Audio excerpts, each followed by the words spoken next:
The pristine white tablecloth of Le Ciel Étoilé was a canvas of impossible standards. For Alara Vance, a 20-year-old waitress with charcoal under her fingernails that no amount of scrubbing could fully erase, it was a battlefield. Every night she navigated this landscape of crisp linen, gleaming silverware, and silent, wealthy patrons, her movements a practiced ballet of deference and efficiency. Her real life, the one that mattered, was lived in a cramped studio apartment that smelled of turpentine and ambition, where canvases leaned against every wall, their half-finished faces watching her sleep. Ilara was an artist, a portraitist to her very soul. She didn't just see faces.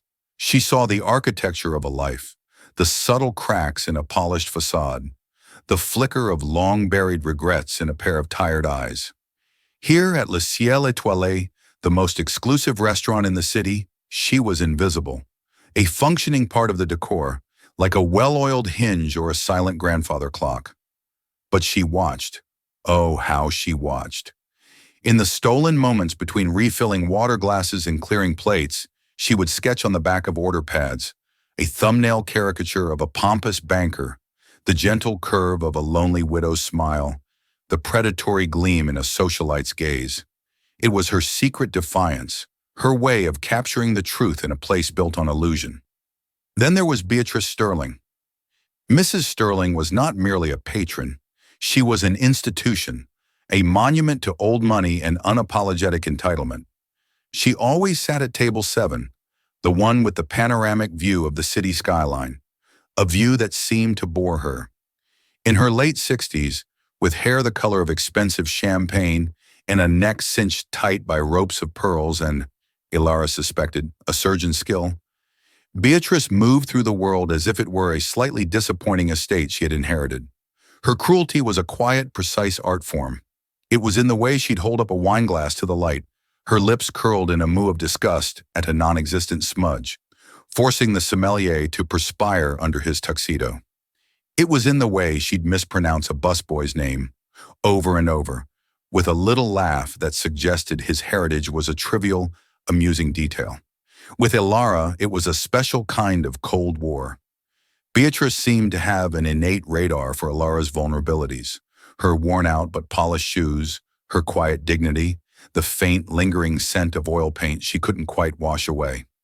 "Girl," Beatrice would call, her voice a low, cutting whisper, never bothering to learn Ilara's name. "The butter is tepid. Is it so difficult to comprehend the concept of chilled butter? Or do try to walk a bit more quietly, dear. Your footsteps are dreadfully proletarian." Each comment was a tiny, poisoned dart. Ilara absorbed them, her face a mask of professional neutrality. She had to. Her rent, her art supplies, her entire precarious existence depended on the tips from tables like Beatrice Sterling's. Her father, a sign painter who had dreamed of being a gallery artist himself, had taught her the gospel of hard work. "Let your hands do the talking, Ellie," he'd say, his own hands stained with a rainbow of permanent colors. "Dignity is in the work, not in the applause." He had died 2 years ago, leaving her with his old box of charcoals and an unshakable belief that art was the only truth worth telling. Observing all of this, often from the corner table by the bar, was Arthur Pendleton. Mr. Pendleton was as much a fixture as Mrs. Sterling, but of a different sort entirely. A retired art critic of considerable renown, his reviews had once made or broken careers with a single, perfectly crafted sentence. Now in his 70s, he was a man of quiet, formidable presence. He dressed in tweed, drank his whiskey neat, and read hardcover books at his table, a relic in an age of glowing screens. He saw Ilara. He saw her quick, observant eyes. He'd once caught her sketching the restaurant's imperious maitre d' on a napkin and had grunted, a sound that could have been disdain or just possibly reluctant approval. "Caricature is the refuge of the artist who fears the soul," he'd said, his voice gravelly, without looking up from his book. The comment had stung, but Ilara had folded the napkin and tucked it away, sensing a challenge rather than an insult. He saw the way Beatrice Sterling treated her, the subtle campaign of psychological warfare waged across a landscape of starched linen. He watched it all with a critic's discerning eye, offering no intervention, his face an unreadable mask. He was a man who had spent a lifetime observing the world, judging it, but rarely participating in its messy dramas. Tonight, the air in Le Ciel Étoilé was particularly charged. A storm was brewing outside, pressing against the vast plate-glass windows. Beatrice Sterling was hosting a dinner for a group of equally formidable, jewel-encrusted women. Her mood was fouler than usual. She had sent back her consommé twice. "Are we boiling dishwater now? Is that the new culinary trend?" And had complained that the ambient music was an affront to civilized ears. Ilara was on edge. Her landlord had raised the rent again, and the notice was sitting on her kitchen counter like a death warrant. She needed a good night, a night of generous tips, a night where she could float through her duties unnoticed. Beatrice beckoned her with an impatient flick of her diamond-laden wrist. "Girl, more coffee, and do ensure it's actually hot this time. Not lukewarm, not tepid, hot. The kind of hot that might suggest it was brewed in the current century." "Yes, Mrs. Sterling," Ilara said, her voice even. She retrieved the silver coffee pot from the service station. It was fresh, steam ghosting from its elegant spout. It was indeed scaldingly hot. As she approached table 7, a busboy, new and nervous, sidestepped directly into her path. Ilara deftly avoided a major collision, but a single tiny drop of coffee leaped from the spout and landed on the pristine tablecloth, a minuscule brown stain on a sea of white. It was no bigger than a freckle. In the grand scheme of the universe, it was nothing. But Beatrice Sterling saw it. Her eyes, the color of a winter sky, narrowed. The table fell silent. "What?" she said, her voice dangerously soft. "Is that?" "I apologize, Mrs. Sterling," Ilara began. "A small spill. I'll change the cloth immediately." "A small spill?" Beatrice's laugh was like the crackle of ice.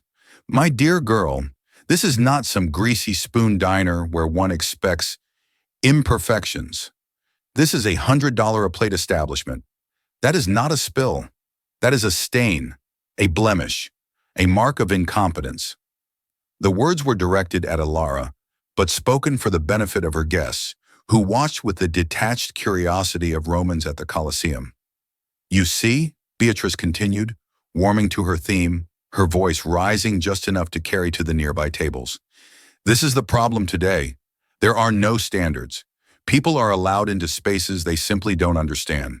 They lack the breeding, the grace, the simple attention to detail." She looked directly at Ilara, a slow, deliberate appraisal that took in her simple black uniform, her tired face, her artist's hands. "They bring their mess with them and expect the rest of us to tolerate it." Ilara stood frozen, the heavy silver pot in her hand. Her heart was a frantic drum against her ribs. She could feel the stares of the other diners. She could see the maitre d' hovering anxiously near the kitchen doors. This was no longer about a drop of coffee. It had never been about the coffee. This was a public execution. Her father's voice echoed in her mind. "Dignity is in the work."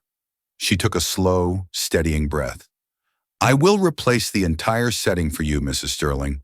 My sincerest apologies for the blemish." She used Beatrice's own word, a small, quiet act of defiance. It was a mistake. Beatrice's face, a carefully constructed mask of aristocratic boredom, contorted into something ugly and raw. The pretense of civility vanished. "Do not be impertinent with me," she hissed. She gestured toward Ilara's hand, the one holding the pot. "You people think you can just waltz in and be treated as equals. You have no idea what it takes. The discipline, the heritage. You think you're an artist?" The question came from nowhere, a shocking, intimate blow. Beatrice must have overheard gossip from the staff. "You're a servant who dabbles, a clumsy servant at that." And then, in a movement that was both shockingly fast and unnervingly deliberate, Beatrice Sterling reached out. She didn't knock the pot. She didn't jostle Ilara's arm. She took the handle of the silver coffee pot with her own perfectly manicured hand and tilted it. Scalding black coffee poured over Ilara's forearm and hand. The pain was a white-hot explosion. A scream tore from Ilara's throat, a raw, animal sound that shattered the restaurant's hushed reverence. She dropped the pot, which crashed onto the thick carpet with a muffled thud. The entire room went silent, a collective intake of breath. Ilara stared at her arm, at the angry red skin that was already beginning to blister. The pain was excruciating, a living thing that consumed all thought. But through the searing agony, she saw two things with an artist's impossible clarity. She saw Beatrice Sterling's face, her lips parted in a theatrical gasp of shock, her eyes wide with feigned innocence. "Oh, my heavens!" Beatrice exclaimed, her voice ringing out in the silent room. "The girl is so clumsy. She burned herself. She just lost her grip." And Ilara saw the other thing, the spilled coffee. Not the coffee on her arm, but the dark spreading pool on the immaculate white tablecloth. It was no longer a blemish, it was a wound, a vast, chaotic shape, full of potential and rage. In that moment, something inside Ilara Vance shifted. The years of quiet endurance, of biting her tongue, of absorbing insults like a human sponge, it all burned away. Her father's words came back to her, but this time they were different. "Let your hands do the talking, Ellie." He had meant with a brush, with charcoal. But what if he had meant something more? Art is the only truth worth telling. The pain in her arm was a fire, but a different fire was now burning in her soul. She looked at Beatrice Sterling's perfectly performed lie. She looked at the shocked, uncertain faces of the other diners. She saw Arthur Pendleton in his corner, his book now closed, watching her with an intensity that was almost frightening. He was not moving to help. He was observing. He was waiting. A critic to the very end. Ilara looked down at the coffee-soaked tablecloth, the canvas. She looked at her burned, trembling fingers, the brush, her training, her instinct, her very essence as an artist took over. The pain in her arm became fuel. The humiliation became pigment. The truth became her subject. What would you do? In a moment of searing pain and public humiliation, would you crumble? Would you scream? Or would you find a weapon no one expected you to have?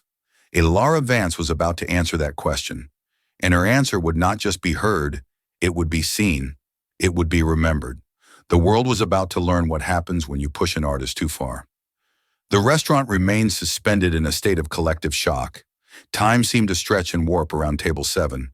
The manager, a perpetually flustered man named Jean-Pierre, was finally scurrying toward them, his face pale. The other patrons were frozen, forks halfway to their mouths, conversations dead in the air. All eyes were on Ilara, on her reddening arm, and on the composed, theatrically concerned face of Beatrice Sterling. "Someone get this poor girl some ice," Beatrice commanded, playing the role of benevolent victim to perfection. "She's clearly in shock. Such a terrible, clumsy accident." But Ilara wasn't listening. The searing pain in her arm had receded to a dull, throbbing roar, a bass note beneath a symphony of sudden, chilling clarity. She looked down at her hand. The skin was blistering, angry and violated. Then she looked at the tablecloth. The spilled coffee had created a large amorphous stain, a Rorschach blot of dark, bitter liquid seeping into the pristine fibers of the Egyptian cotton. Most people would see a mess, a disaster, an expensive cleaning bill. Ilara saw a medium. Her father had been a master of unconventional materials. He taught her that art wasn't confined to tubes of pricey paint or blocks of Italian marble. He had once created a stunning portrait of a dock worker using nothing but rust, seawater, and a piece of driftwood. "The medium is part of the message, Ellie," he had said, his eyes alight with passion. "What a thing is made of tells its own story." Coffee, hot, bitter, and dark.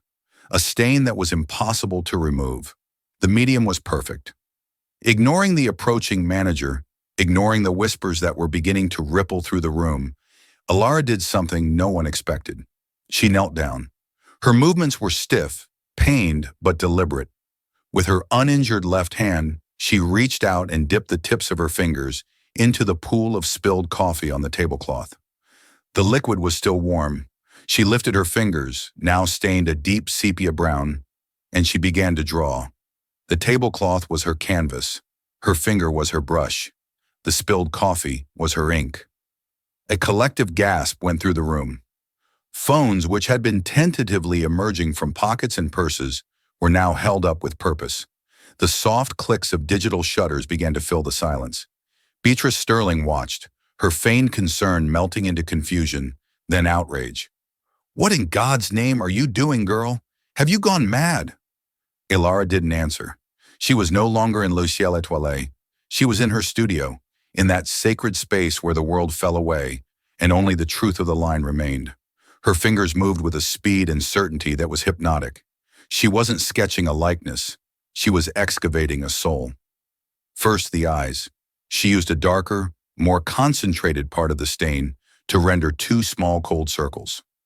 She smeared the coffee with the side of her thumb to create the heavy, hooded lids, capturing the look of perpetual, weary disdain that was Beatrice's default expression. Then the mouth. A thin, sharp line, pulled down at the corners. With a flick of her pinky finger, she added the subtle sneer, the faint tremor of cruelty she had witnessed just moments before. She worked the stain, finding its variations in tone and texture. A lighter, more diluted area became the high, arrogant cheekbone, gleaming with a phantom light. The dark, rich heart of the spill was perfect for the tight knot of coiffed hair, a helmet of champagne-colored perfection. But she didn't draw it as beautiful. She drew its severity, its rigid, unyielding form. It was not a portrait of Beatrice Sterling, the elegant socialite. It was a portrait of the monster lurking beneath the pearls. It was caricature elevated to the level of profound truth. The arrogance, the entitlement, the hollow coldness at her core. It was all there, rendered in the bitter medium of the coffee she had used as a weapon. Every line was an accusation. Every shadow was a judgment. The diners were no longer just watching, they were captivated. They crept from their tables, forming a semicircle around table 7, their own expensive meals forgotten. They saw it. They saw the truth in Ilara's crude, powerful drawing. The likeness was undeniable, but it was the emotional accuracy that was so devastating. It was Beatrice Sterling, stripped bare of her finery and her power, exposed for what she was. Jean-Pierre, the manager, reached her side, his mouth opening and closing like a fish. "Mademoiselle Vance, stop this. This vandalism. Immediately." But his voice lacked conviction. He too was staring at the coffee-stained masterpiece, his face a mixture of horror and awe. Finally, Arthur Pendleton moved. He rose from his corner table and walked slowly, deliberately toward the scene. He didn't rush. He moved with the gravity of a man about to deliver a verdict. The crowd parted for him. He stood over the tablecloth, looking down at Ilara's work. He adjusted his spectacles, his expression unreadable. For a full minute he said nothing, simply studying the raw, powerful image. Beatrice Sterling, seeing a potential ally, seized the opportunity. "Arthur, thank heavens, this creature has lost her mind. She assaulted the tablecloth. After her clumsiness burned her. She should be arrested." Arthur Pendleton did not look at Beatrice. His eyes remained fixed on the coffee portrait. He looked at the way Ilara had used the natural bleed of the liquid to suggest the wrinkles of cruelty around the mouth. He saw how she had left a small, untouched white space in the center of the cold, dark eyes, a perfect rendering of a soulless void. He finally looked up, not at Beatrice, but at Ilara, who was still kneeling, her breath coming in ragged gasps, her hand now dripping coffee and her own adrenaline-fueled sweat onto the floor. "The medium is part of the message," Arthur Pendleton said, his voice quiet but carrying across the silent room. He was quoting her father's philosophy back to her, though he could not have known it. He then turned his gaze for the first time to Beatrice Sterling. His eyes, which had been dispassionate, were now filled with a cold, clear fire that made her flinch. "He said," Arthur continued, his voice rising, addressing the entire room, "that caricature is the refuge of the artist who fears the soul. Well, I was wrong." He gestured to the tablecloth with a sweeping, dramatic hand. "This is not a caricature. This is a confession, rendered in the very ink of the crime." He then looked directly at Beatrice, his voice dropping to a near whisper, yet each word was a perfectly sharpened blade. "It is the most honest portrait I have seen in 20 years. The likeness is perfect." Beatrice Sterling's face, which had been a mask of outrage, crumpled. The blood drained from it, leaving behind a slack, gray canvas. She saw the faces of her friends, her rivals, all staring at the damning image on the table. She saw the dozens of phones, all recording. She had been exposed, unmasked by a 20-year-old waitress with a burned hand and a soul full of truth. Jean-Pierre, finally snapping out of his stupor and realizing the magnitude of the disaster for his restaurant's reputation, made his decision. He turned to Alara. "You are fired!" he shrieked, his voice cracking. "Get out! Get out of my restaurant! You will be billed for this damage. You will never work in this city again." Alara slowly, painfully, got to her feet. The adrenaline was fading, and the pain in her arm was returning with a vengeance. She was jobless, possibly facing legal action. Her future, which had been precarious, was now a terrifying, blank void. But as she looked at her work, at the hideous, truthful face staring up from the tablecloth, she felt not regret, but a fierce, unfamiliar surge of power. She had spoken her truth. She had let her hands do the talking. She turned to leave, pushing through the stunned crowd of onlookers. As she passed Arthur Pendleton, he put a gentle hand on her uninjured arm, stopping her. He didn't look at her, but instead pressed a crisp, heavy business card into her palm. "Your hand," he said, his voice back to its usual gruff tone. "See a doctor. Send me the bill." He paused, then added, almost as an afterthought, "That was a very foolish thing to do. It was also brilliant. Call me tomorrow. We have work to do." Alara looked down at the card in her hand. Arthur Pendleton, critic, curator. She clutched it tightly and walked out of the restaurant, past the shocked staff and the gawking patrons, and into the stormy night. The cool rain felt like a blessing on her burning skin. She had lost her job, but she had found her voice. And as the chaos of Le Ciel Étoilé erupted behind her, she knew, with the certainty of a true artist, that her most important work was just beginning. The aftermath was a digital tsunami. Before Alara had even walked the 10 blocks back to her apartment, the videos had gone viral. Coffee Canvas, Waitress Revenge, Nakshira Portrait of a Crime. The story was irresistible. The working-class artist, the cruel billionaire, the dramatic confrontation, and the shocking creative act of defiance. By morning, it was the #1 trending topic in the world. Alara sat in her small studio, the faint blue light of her phone screen illuminating her face. Her arm, now professionally bandaged thanks to a late-night visit to an urgent care clinic, throbbed in time with her racing heart. She watched the videos over and over, a detached observer of her own life's implosion.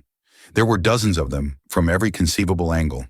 They showed Beatrice's condescending sneer, the deliberate tilt of the coffee pot, the flash of pain on Alara's face, and then the hypnotic creation of the portrait. The world was her jury, and the evidence was irrefutable. The comments section was a torrent of raw human emotion. "That woman is a monster. The waitress is a hero. I've worked in the service my whole life. This is for all of us. Forget Banksy. This is the art the world needs right now." Coffee Canvas. Beatrice Sterling's true face, finally revealed. Of course, there were detractors, trolls and defenders of the wealthy elite. She destroyed private property. She should be in jail.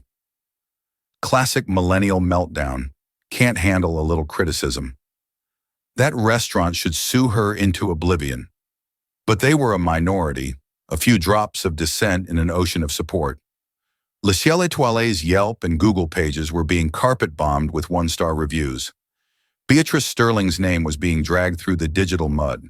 A major charity she chaired had already released a statement distancing themselves from her, citing a need to review her position on their board. Alara felt a dizzying mix of terror and vindication. She was the anonymous girl in the video, now globally famous. She was unemployed, her hand was injured, and she was the subject of a global debate. She looked around her studio, at the faces on her canvases. They were portraits of ordinary people she knew. The old man who ran the corner bodega, the young mother in her building, a self-portrait capturing her own tired but determined eyes.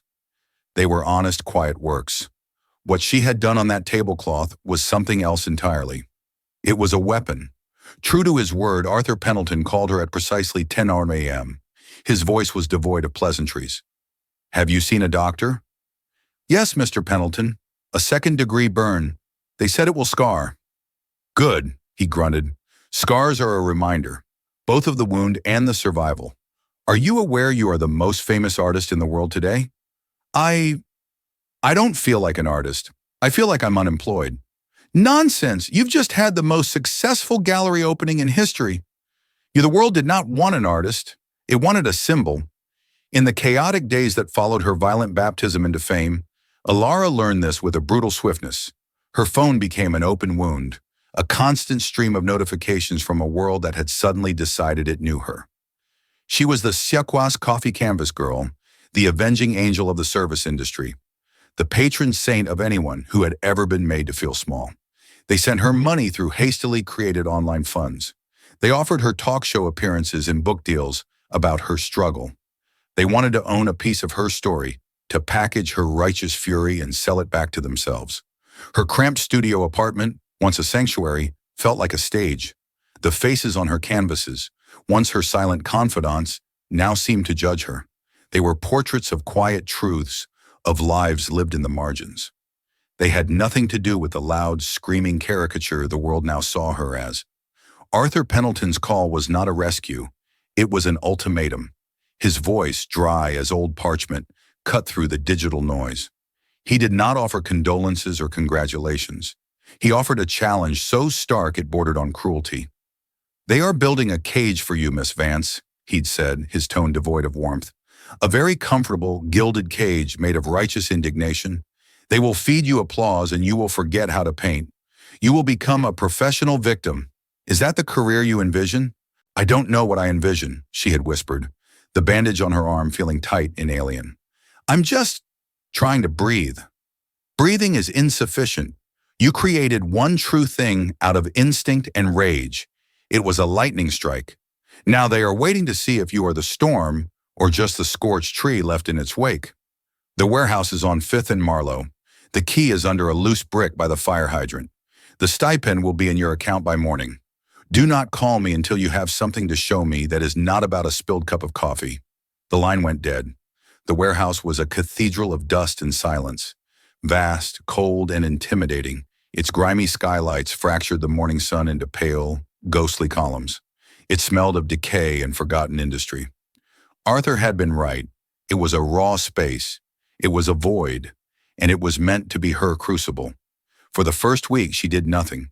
She slept on a cot in the corner, the stipend money a guilty weight in her bank account. The sheer scale of the emptiness paralyzed her. In her studio, she was the master of a small world. Here, she was an insect in a cavern. She would stretch a canvas, mix some paint, and stare at the blank white surface, her mind a static hum of fear.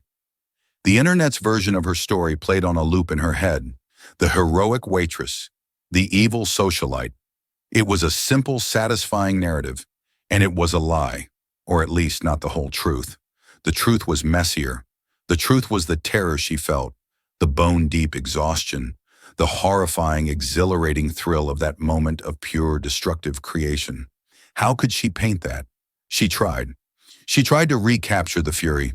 She threw coffee, ink, and black paint at a canvas, trying to recreate the explosive energy of that night. The results were pathetic. Theatrical messes. They were copies. They were echoes. They lacked the one thing that had made the tablecloth portrait real, the truth of the moment. Arthur visited at the end of the second week. He walked in without knocking, his tweed jacket an absurd formality in the dusty space. He looked at her failed attempts, his face an unreadable mask. He circled a large canvas where she had attempted a more formal portrait of Beatrice, trying to capture the monster. "A gargoyle," he stated, his voice flat. "You have drawn a comic book villain. You have flattened your dragon into a puddle of black paint. Why?" "It's how I see her," Alara said, her voice defensive. "No," he countered, turning to face her. His eyes, usually distant, were sharp and focused. "It is how the world wants you to see her. It is the story you think you are supposed to tell. Anger is a potent fuel, Miss Vance, but it is a crude one. It burns hot and fast. and then all you are left with is ash. Art is not born from ash. It is born from what survives the fire. He pointed a long, bony finger at her bandaged arm.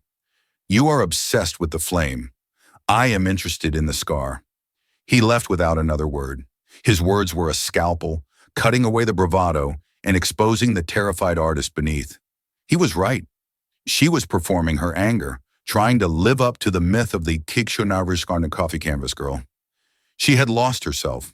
The breakthrough came not in a flash of inspiration, but in a moment of quiet desperation.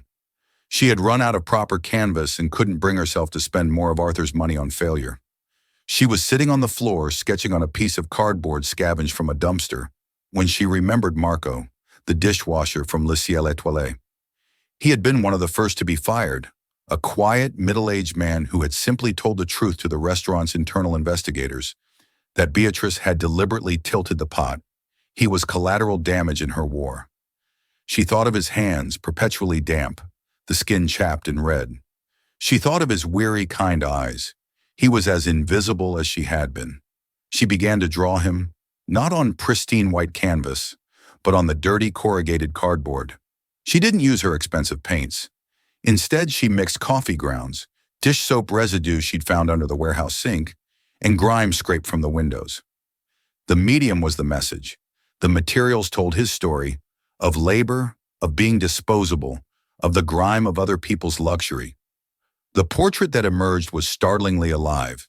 It wasn't angry. It was profound. It captured Marco's exhaustion, yes, but also his immense, quiet dignity. In that moment, Ilara understood. Her art wasn't about the fight with Beatrice Sterling. It was about everyone else.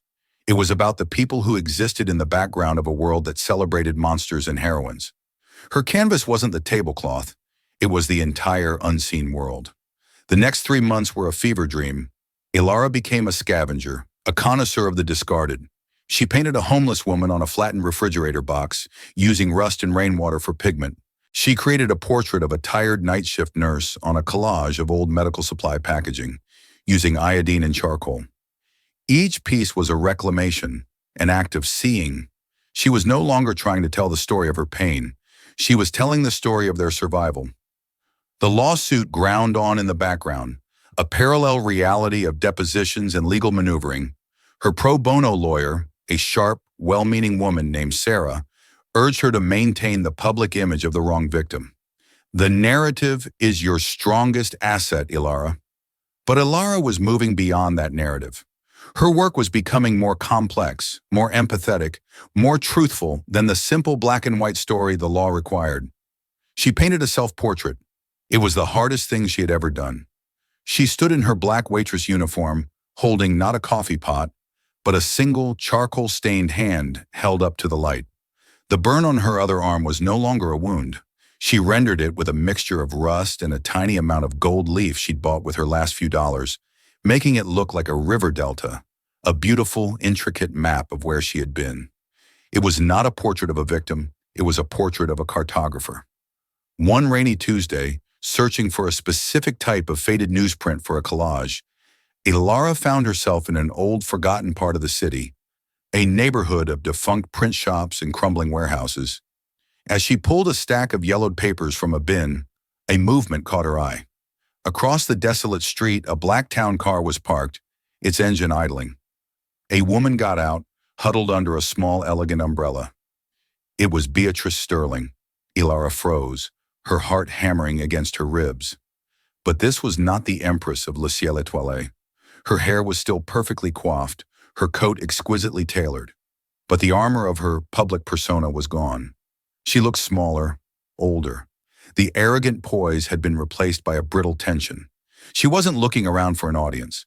She was looking at one of the derelict buildings, a faded sign above its door reading, Sterling and Son, Fine Textiles. Beatrice walked to the boarded-up entrance and ran a gloved hand over the peeling paint of the doorframe. Her shoulders slumped.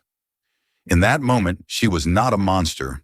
She was just a woman, standing in the rain, staring at the ghost of a past she had worked so hard to bury under layers of pearls and cruelty. Ilara didn't know what compelled her. It wasn't a desire for confrontation. It was something else.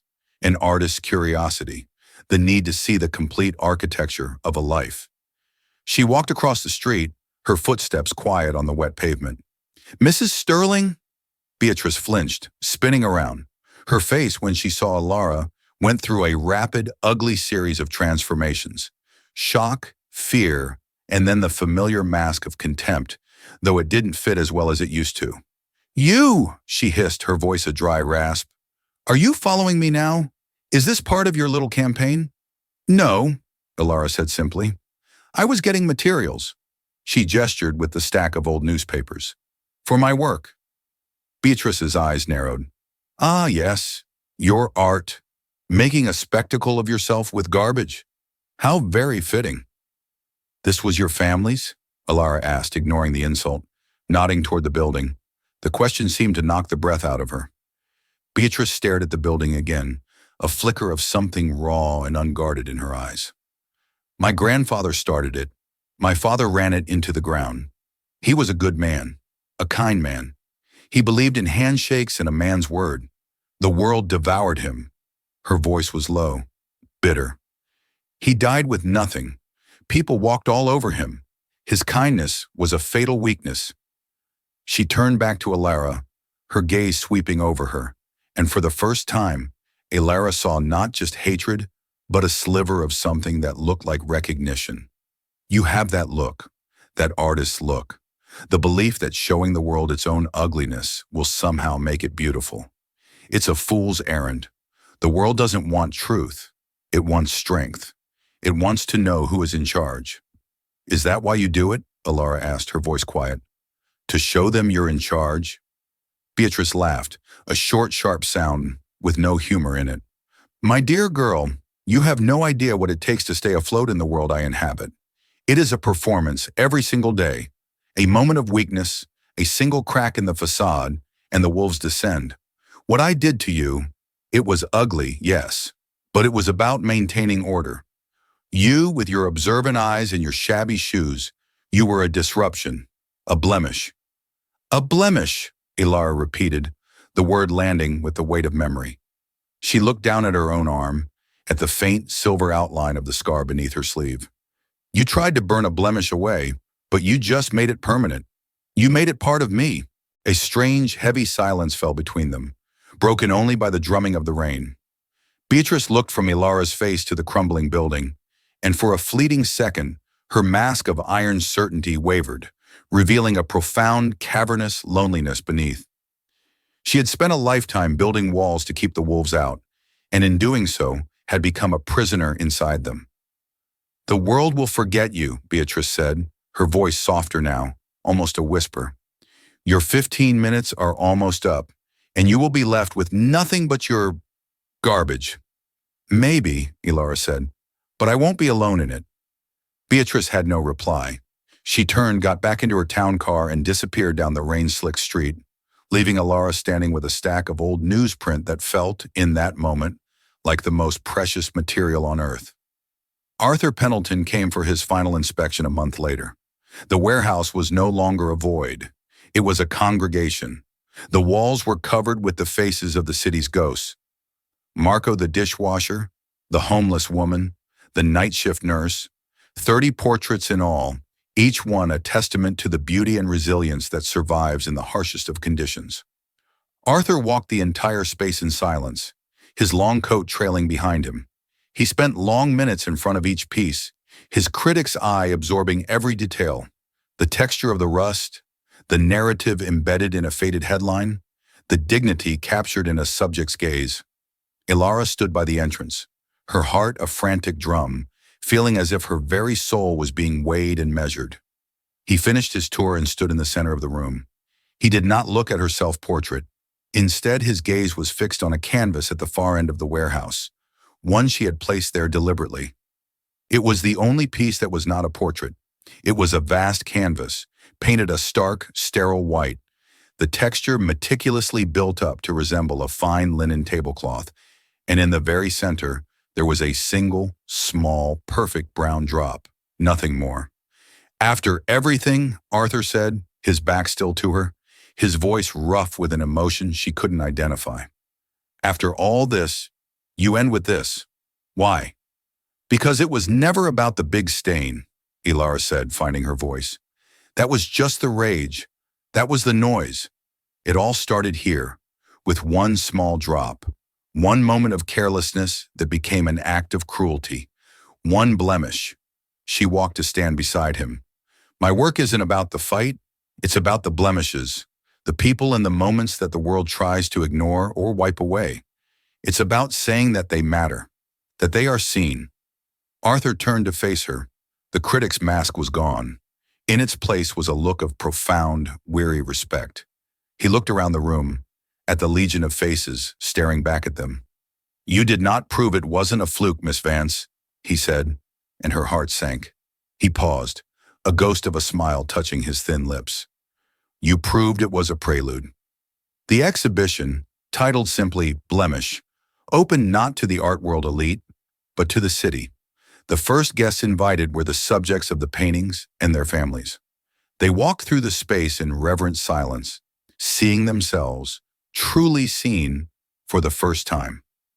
The show was a phenomenon, not because of the viral story that preceded it, but because of the deep, resonant truth of the work itself. The lawsuit against Beatrice Sterling was settled quietly out of court. Her lawyers, seeing the tide of public opinion and the sheer power of Ilara's new work, advised her to cut her losses. The settlement was substantial, but for Ilara it felt like an afterthought. She used the money to buy the warehouse, turning it into a foundation and studio space for other artists who worked with unconventional materials. For those who told the stories from the margins. One evening, months later, Ilara stood alone in the quiet gallery. The show had been extended indefinitely. She was looking at the portrait of Marco, who now worked for her, managing the warehouse. She traced the line of her own scar, now a pale, silvery mark on her skin. It no longer ached. It was just a line, like a line drawn in charcoal, a part of a larger composition. She was not the Jobbers coffee canvas girl. She was not a victim. She was not a symbol. She was an artist. She had found her medium not in coffee but in truth, and she understood with a clarity that was as calm and deep as the night sky that her life's work had just begun. The dignity was not in the work or in the applause or even in the telling. It was in the seeing.